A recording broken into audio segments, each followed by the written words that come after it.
No, katulad kanina si Sir Vince, isa siyang MMA fighter before, no? Nag-transition siya, naging powerlifter hanggang sa mas gusto niya pang enjoyin yung pagbubuhat hanggang sa lumipas siya ng strongman, no, Pops J. Kaya karamihan sa kanila talaga meron ng background sa weightlifting and powerlifting din, no? So meron silang basic na knowledge sa tawag nila is squat, bench and push. So yun yung basic na meron kailangan sila, Pops J. Ivan, ano raw ba ang pinakamabigat na bagay na ipinabuhat nila at nagwagi naman ba? Actually, Pops J, no, ito kasing mga bagay na to, iba't ibang weight, iba't ibang challenges kasi nasa grip eh. May iba yung grip. Katulad kanina, itong meron silang barbell na tawag na Thomas Pinch.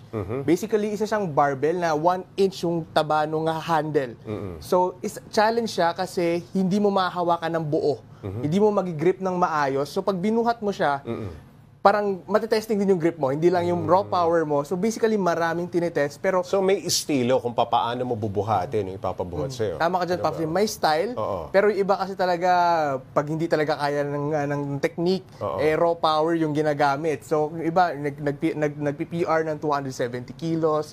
So ganun yung takban, Pops. Yung mga pang-novice, no? Ano ang labanan dyan? So pag sa kanila, Pops J, no, merong weight division na rin.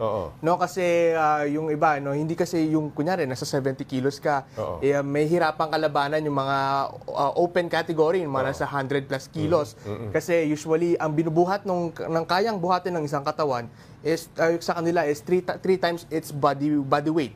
So kunyari 70 kilos ka, kayang bumuhat niya na around 160, 170. So nakadepende pa rin yun sa weight mo, Pops J, and hindi yun sa kung anong level mo ngayon, Pops J. Alam mo, Ivan, pagka ganyang kabibigat na ang binubuhat, medyo delikado yan. May mga naka-standby ba na medic?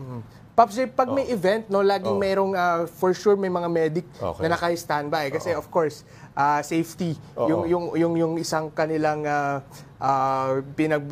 importanteng bantayan, no? Kasi, mga mabibigat na bagay ito, no? And usually, pag may ganyan, may injury na kalaki. Pero fortunately, kanina, tinatanong ko sila, so may mga injury na ba na kayo nakita? Kung sakali, ikaw pa lang dapat siguro. Muntik na. Pero sa kanila naman, Pops, wala pa naman. And yun nga, kasi sila mismo, mga athlete mismo, pinapractice sila. Aware sila kung paano yung tamang form, tama yung pagbubuhat. And yun yung talaga importante.